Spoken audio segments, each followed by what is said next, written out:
Hyderabad కుకట్పల్లిలో drugs ముఠాను SOT పోలీసులు arrest చేశారు. ఏపీలోని అద్దంకికి చెందిన 6 వ్యక్తులు డ్రగ్స్ విక్రయిస్తున్నారు అన్న సమాచారంతో ఎస్ఓటీ పోలీసులు దాడులు చేశారు. వారి వద్ద నుంచి 2 కోట్ల విలువైన 800 గ్రాముల డ్రగ్స్ తో పాటు 50,000 రూపాయల నగదును కూడా స్వాధీనం చేసుకున్నారు.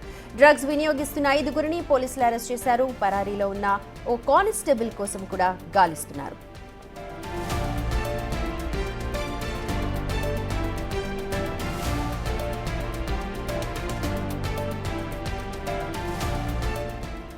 ఈ డ్రగ్స్ ముఠా వ్యవహారానికి సంబంధించిన అప్డేట్స్ అందించడానికి మా ప్రతినిధి సురేష్ సిద్ధంగా ఉన్నారు.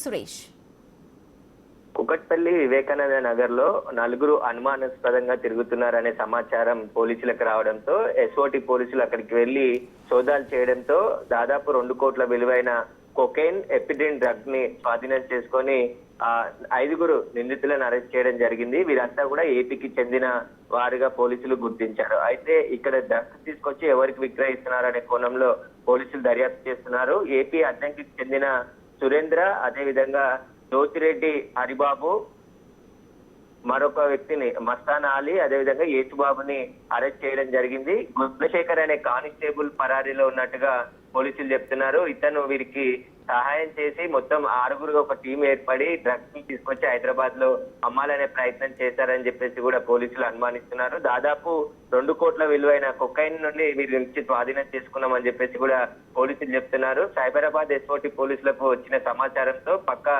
సోదాలు నిర్వహించి 5 అదుపులోకి తీసుకొని అరెస్ట్ చేశామని చెప్పేసి కూడా పోలీసులు చెప్తున్నారు. వీరికి సంబంధించి ఎక్కడెక్కడ సెల్ ఫోన్లను కూడా స్వాధీనం చేసుకొని ఎవరెవరికి డ్రగ్స్ అమ్ముతున్నారు, వీరు ఏ పర్పస్ లో డ్రగ్స్ తీసుకొచ్చారనే దానిపైన ప్రస్తుతం దర్యాప్తు చేస్తున్నామని చెప్పేసి. సురేష్, ఈ పెడ్లర్స్ లో ఒక మహిళ కూడా కనిపిస్తోంది. ప్రస్తుతం ఏపీలో బాగా సాగవుతున్న గంజాయికి సంబంధించి రవాణా జరుగుతుందానికి ఇది ఒక నిదర్శనంగా అనుకోవాలా? పోలీసులు ఏం చెప్తున్నారు? ప్రస్తుతానికి మొత్తం 5 అదుపులోకి తీసుకున్నారు. అందులో ఒక మహిళ ఉంది. ఒక కానిస్టేబుల్ కూడా ఏపీకి చెందిన గుణశేఖర్ కానిస్టేబుల్ గా పనిచేస్తున్నాడు. అతను పరారీలో ఉన్నట్టు చెప్తున్నారు. అతను పట్టుబడితే వీరికి సంబంధించిన పూర్తి లింకులు కూడా బయటకు వచ్చే అవకాశం కనబడుతుంది. Right Suresh, thank you so much.